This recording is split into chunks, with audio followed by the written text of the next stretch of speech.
오늘 우리가 함께 읽는 말씀은 역대상 16장 말씀입니다. 이 16장의 내용은 다윗이 기쁨 가운데서 하나님의 언약궤를 자신 있는 왕국에 준비해 둔 곳으로 언약궤를 잘 옮기게 되고 난 다음에 그가 무슨 일을 했는가 하는 것을 우리에게 잘 기록을 통해서 보여줍니다. 먼저 말할 수 없는 기쁨을 하나님 앞에 표현해요. 이 기쁨은 그냥 형식적으로 있는 기쁨이 아니라 그토록 열망하고 소원했던 그 일이 이루어진 일로 인해서 다윗 자신뿐만 아니라 온 백성들이 참 기뻐하고 진정으로 즐거워하는 그런 모습이 잘 표현되고 있음을 보게 됩니다. 그 기쁨이 어떻게 표현이 됐냐면 하나님께 드리는 제사를 통해서 표현이 되었고, 또 하나님께서 찬양하는 사람들을 세워서 찬양을 통해서 하나님 앞에 감사와 영광을 돌리게 하신 것으로 잘 표현이 되고 있습니다. 그리고 감사 찬양의 내용이 우리가 읽었던 7절부터 36절까지 표현이 되는데, 이 내용이 몇 부분으로 나눠지면서 시편으로 기록이 됩니다. 그래서 단지 그 당시에 다윗과 또 함께하고 있는 백성들이 찬양으로 그친 것이 아니라 그 찬송이 오고 오는 모든 하나님의 백성들의 찬송이 되도록 시편에도 이것이 기록이 됐어요. 시편 105편이라든지 몇 곳으로 이 내용들이 흩어져서 이 시편의 찬송으로 기록이 되게 하십니다.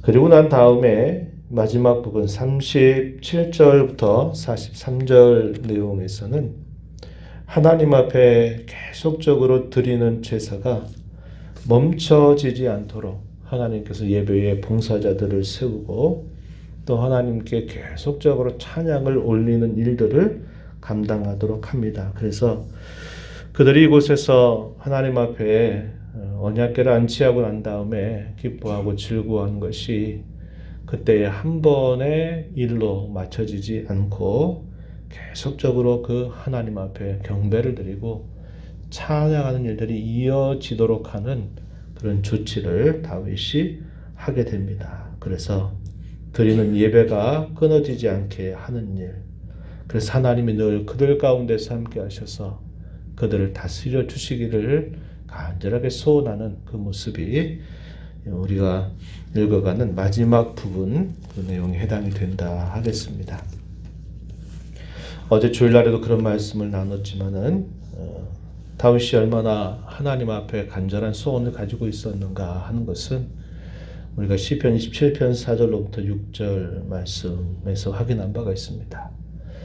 광야에 쫓겨다니며 유랑 생활을 하고 있는 동안 그가 하나님 앞에 늘 의지하고 하나님을 진정한 피난처로 여기고 하나님만이 진정한 자신의 도움이 되신다고 하는 사실들을 굳게 경험하고 의지하면서 하나님, 내가 평생에 원하는 내 소원은 내가 여호와의 집에서 여호와 하나님 앞에 예배하고 찬양하며 늘 하나님과 함께하는 일입니다. 이것을 그가 표현한 바가 있었는데 세월이 흘러서 그가 마침내 이스라엘의 왕으로 세워지고 난 다음에 가장 먼저 그가 기뻐하고 한 일이 바로 하나님의 언약궤를 자기의 곁으로 모셔드리는 일이었습니다. 그래서 그것을 모셔드린 거예요. 우리가 앞에서 읽었던 말씀처럼 처음엔 이 일들이 큰 실패를 하게 됐습니다. 하지만 다윗은 그 실패의 원인이 무엇인가를 정확하게 조사해서 이제 시간이 흐르고 난 다음에 다시 그 언약궤를 모시는 과정에서는 철저하게 하나님의 말씀을 순종하면서 그 언약궤를 자신이 마련한 곳으로 옮겨오게 된 것입니다. 그러니 그것이 얼마나 그에게 큰 기쁨이 되었는지 몰라요. 본문 1절로 한번 가서 보시면 이렇게 표현했습니다. 하나님의 궤를 메고 들어가서 다윗이 그것을 위하여 친 장막 가운데 두고 번제와 화목제를 하나님께 드리니라. 그리고 2절에 보면 여호와의 이름으로 백성을 축복했다. 3절에 보면은 각 사람에게 떡 한 덩이, 야자 열매로 만든 과자, 건포도로 만든 과자 하나씩을 나누어 주었다.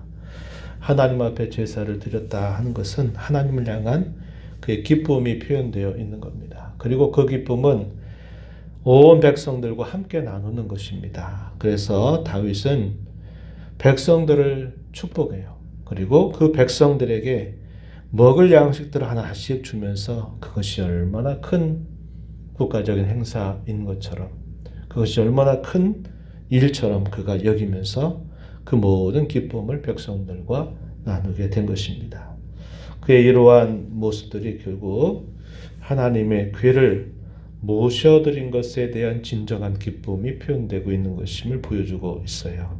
그리고 한 일이 뭐냐면 4절에 보면요, 레위 사람을 세워서 여호와의 궤 앞에서 섬기고 이스라엘 여호와를 칭송하고 감사하고 찬양하게 했다. 이렇게 말해서 대표적인 찬양의 지도자들을 앞서 세우고 하나님 앞에 연주하면서 노래를 부르고 감사하고 찬양하는 그 내용이 소개가 됩니다. 이 내용이 7절에서부터 우리가 읽은 36절에 표현이 되어 있어요. 이 찬송의 내용을 통해서 우리가 확인하는 몇 가지 내용이 있습니다.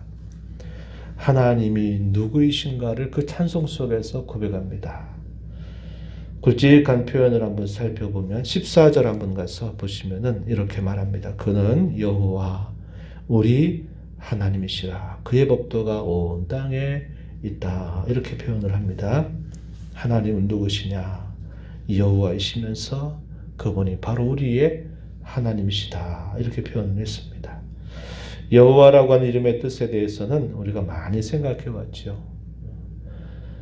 말한 대로 내가 이루리라 한 대로 그대로 이루실 자, 그런 뜻을 담고 있다 그랬습니다. 하나님은 그분의 하신 그 말씀을 반드시 이루시는 분이시다. 그것을 여호와라고 하는 이름으로 알리셨고 그 하나님이 곧 우리의 하나님이시다. 이렇게 그 하나님을 고백하는 내용이 소개가 되고요. 25절로 쭉 가서 보면 이렇게 표현했습니다. 그 여호와 하나님은 위대하시다. 지극히 찬양할 것이다. 그 하나님은 모든 신보다 경외할 분이시다 라고 고백하면서 하나님을 높이고 있습니다. 그 하나님은 또 어떤 분이시냐 얘기할 때 26절 말씀에 보면은 뭐라고 표현되어 있냐면 천지와 만물을 지으신 분이시다 라고 말씀하시죠. 여호와는 하늘을 지으셨도다. 창조주 하나님이시다. 그 하나님이 자기 백성들을 향해서 가지시는 그분의 속성 혹은 성품은 무엇인가? 34절 가서 보면 그 여호와 하나님은 선하신 분이시고 그의 인자하심은 영원하신 분이시다. 이렇게 표현을 합니다. 하나님 어떤 분이시냐? 바로 그것을 이런 표현들을 통해서 우리에게 분명하게 보여줘요. 천지와 만물을 지으신 분, 자기 백성들에게 약속하신 것을 반드시 실현하시는 분, 하나님 외에 하나님만이 유일하신 참되신 살아계신 분이시다라는 것을 고백하고 그 하나님이 자기 백성들을 향해서 인자하심과 선하심을 영원히 베푸신다. 이것을 노래하고 있어요. 그러한 백성이 된 자들로서 우리는 하나님이 하신 그 언약을 언제나 기억하면서 살겠다라고 하는 것을 고백하는 내용이 소개가 됩니다. 15절 한번 가서 보시면 이렇게 표현했어요. 15절에 너희는 그의 언약 곧 천대에 명령하신 말씀을 영원히 기억할지어다. 하나님이 세우신 언약을 잊지 말고 늘 기억해라. 이렇게 표현합니다. 그런 고백을 하나님 앞에 올려드리고요. 그 언약은 어떤 내용이냐? 아브라함에게 하신 언약을 표현하죠. 이어지는 말씀에 한번 보시면 16절입니다. 아브라함에게 하신 언약이다. 이삭에게 하신 맹세다. 17절에 보면 야곱에게 세우신 율례, 곧 이스라엘에게 하신 영원한 언약이다. 이렇게 표현했습니다. 언약, 맹세, 언약 이런 표현들은 같은 표현을 반복하고 있는 것이죠. 언약은 하나님의 변치 않는 약속을 담아주고 있는 부분이기 때문에 그러합니다.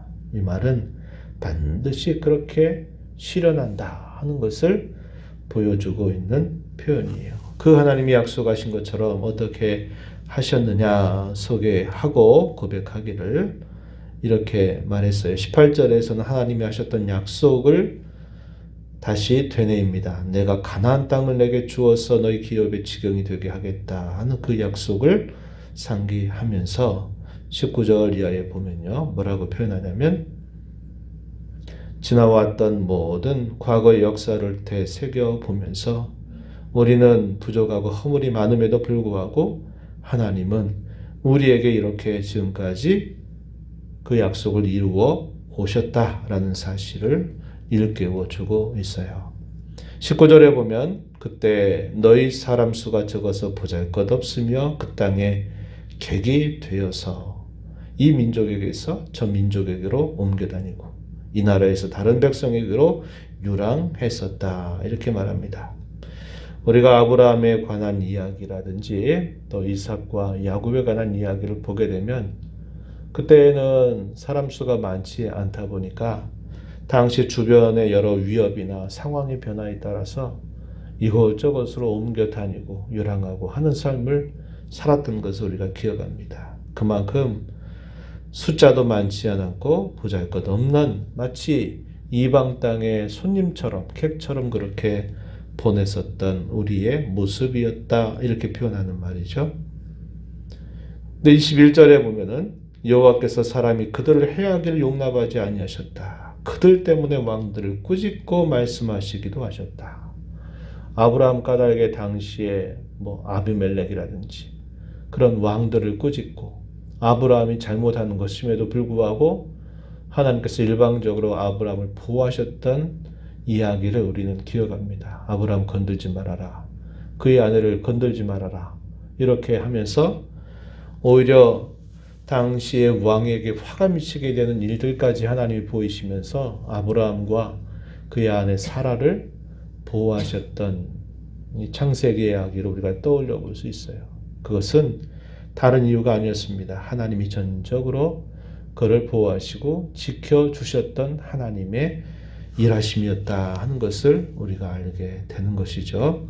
그리고 시간이 흘러가면서 큰 민족을 이루게 하고 그 백성들을 인도하여 주셔서 마침내 약속하신 땅을 차지하게 하신 이 모든 일들 하나님이 하신 그 언약을 신실하게 이루어 주신 것임을 그들에게 깨우쳐 주고 있는 것이죠.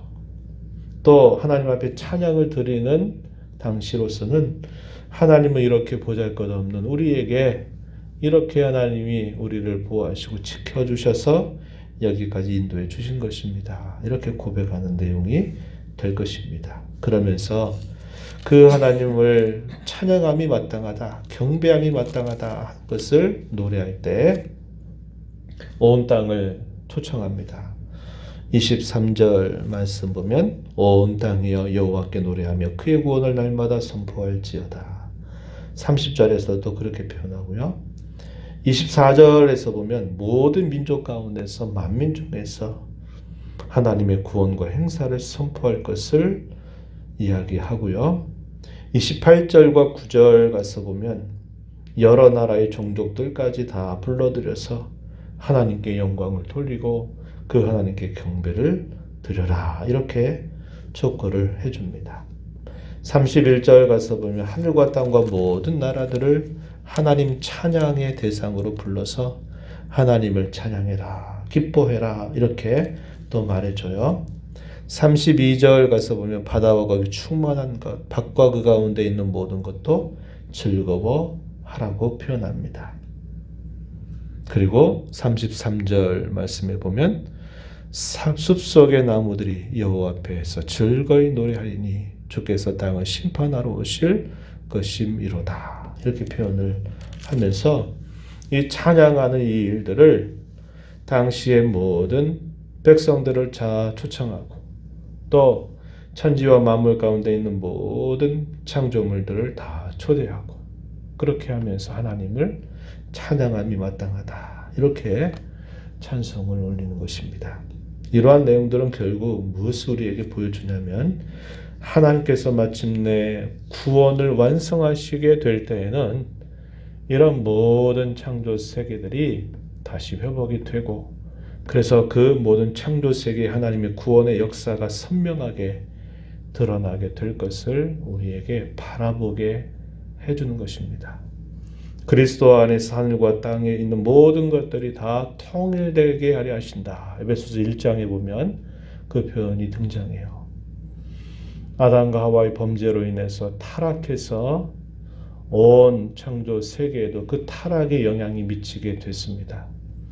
예수님의 구속으로 말미암아 범죄한 인생들이 구원을 받아서 하나님의 자녀로 회복이 됩니다. 그리고 주께서 구원을 이루시게 될 완전한 그날이 우리에게 임하게 될 때에는 이 창조되었던 모든 피조물들도 그리스도 안에서 새롭게 되는 그 일을 성경이 우리에게 약속하고 있는 겁니다.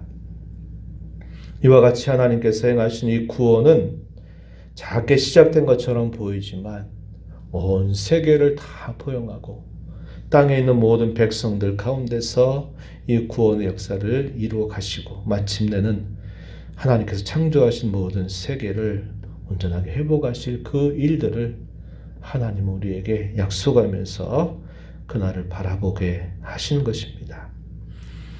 마지막 절 내용에 보게 되면요, 이렇게 표현을 했습니다. 35절 한번 보시면 이렇게 찬양을 드리고 나면서 마지막에 뭐라고 그 찬양을 마무리하게 되냐면 이렇게 말하죠. 너희는 이르기를 우리 구원의 하나님이여 우리를 구원하여 만국 가운데서 건져내시고 모으사 우리로 주의 거룩한 이름을 감사하며 주의 영광을 드높이게 하소서 할지어다. 이렇게 말합니다. 그러니까 온 백성들이 그 찬송이 다 끝나고 난 다음 한 목소리로 아멘 하면서 화답하는 그 모습이 표현이 되고 있다는 겁니다. 우리는 이 말씀을 통해서 그 옛날 다윗과 그의 백성들이 하나님의 언약궤가 온 것을 기뻐하고 감사하면서 찬양을 드렸는데 하나님을 찬양하는 일, 그것은 오늘 나의 찬양, 우리의 찬양이 되어야 하겠다는 것을 배우게 됩니다. 오늘 우리도 구원받는 하나님의 자녀로서 우리의 삶 속에 함께 하신 하나님, 우리에게 이 구원의 은혜를 베푸시고 끊임없이 우리의 삶 속에서 우리를 돌봐주시고 인도하신 그 하나님을 향한 찬양이 옛적의 그들의 찬양이 아니라 오늘 나의 찬양, 오늘 우리의 찬양이 되어야겠다 하는 것입니다. 이 찬양은 끝나지 않아야 될 겁니다. 한순간 하고 끝나는 것이 아니라 우리의 매일매일의 일상 속에서 늘 하나님을 기뻐하고 찬양하는 모습이 우리의 삶 속으로 이어져서 하나님을 이렇게 기쁜 마음으로 찬양하고 경배하는 저와 여러분의 삶이 된다면 이것이 얼마나 우리에게 행복하고 즐거운 일인지 모릅니다. 이 한 주간 흩어진 교회로 살아가면서 하나님 찬양을 잊지 않는 여러분들의 삶이 되기를 바랍니다. 하나님 아버지 감사합니다. 명절 연휴를 맞는 이 새벽에도 저희들을 깨워주셔서 오늘도 구원의 은혜 또 변치 않는 하나님의 사랑을 베푸시는 귀한 자리 저에게 나오게 하시고 찬양과 경배를 드리게 하심을 감사합니다. 마음 깊은 곳으로부터 하나님을 곁에 모시고 있게 된 다윗과 온 백성들이 함께 기뻐하며 하나님께 제사를 드리며 또 찬양과 감사로 영광을 돌렸던 그들의 모습을 오늘 살펴보았습니다. 그들이 찬송했던 하나님은 오늘 우리의 하나님이 되시고 그들이 경험했던 구원은 오늘 우리가 경험하는 구원의 놀라운 사실들이 되었음을 고백하며 너희들 삶 속에서 하나님을 경배하고 하나님을 찬양하는 일을 잊지 않는 복된 삶 살게 하여 주옵소서. 은혜의 보좌 앞에 나와 아버지의 은혜를 간절하게 구하는 모든 심령들의 간구에 귀 기울여 주시고 응답하시기를 바라며 예수님 이름으로 기도하옵나이다. 아멘.